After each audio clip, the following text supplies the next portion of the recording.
Lads, this video is a difficult one to make.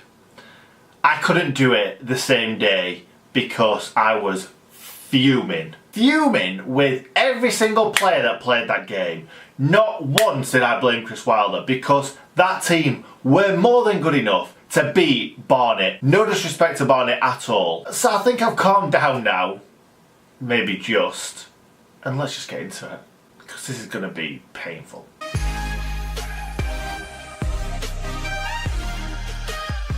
Now a massive disclaimer here. I can confirm I was not at the game. So I won't be talking much about the match itself, but I've been asked to do this video and I'm not that guy to ignore my people. So unless you're not a football fan or you've been living under a rock for the last 3 days, Sheffield United, who are third in the Championship, my team got knocked out by non-league opposition, Barnet. Now Norwich lost to Pompey at home, Ipswich lost to Accrington, Leicester lost away to Newport, which is kind of on the same lines as ours, but nothing beats ours. Now again, no disrespect to Barnet whatsoever, because I've heard they played really well, but we are flying high in the Championship, third in the league, and I was very confident going into this game. Never once did I think, we're going to lose this game.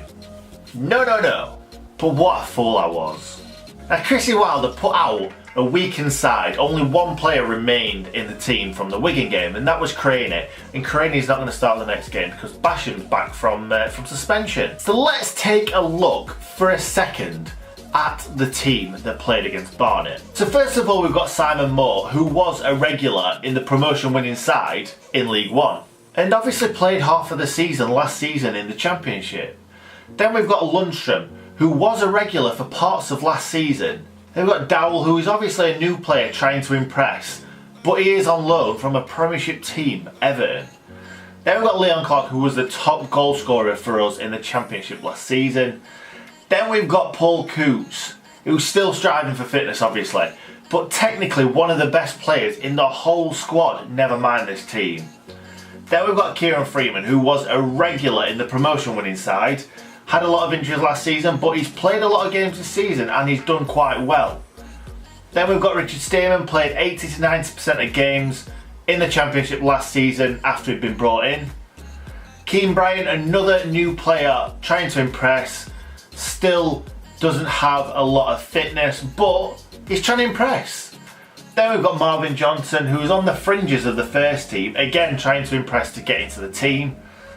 Then we've got Craney, who is a solid Championship player, even though he's not played many games. He is a solid Championship player. Finally, we've got Connor Washington. He needs to impress or he could be out.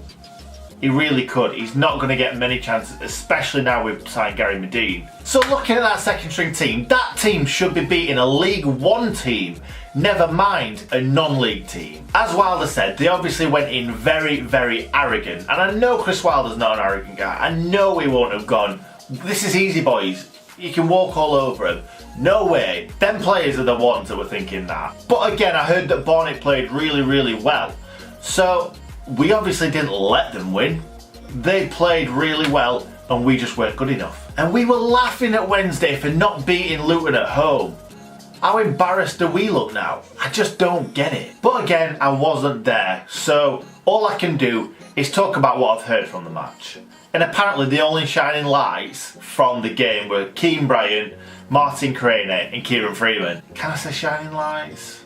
Well, less dull lights. Less dull than the rest of them. So again, fair play to Barnet. And obviously Darren Curry, who is their caretaker boss, and obviously he's Tony Curry's nephew. I hope he gets the job. Well done, boys. Well done. What a great achievement. Sounded really sarcastic, it really wasn't. I meant every single word of that.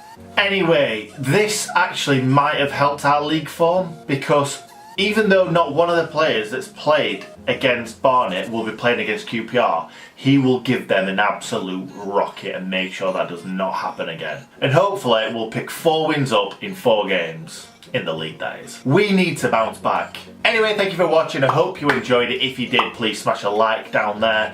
If you're new around here, please subscribe for more Sheffield United content and stay good, Nick.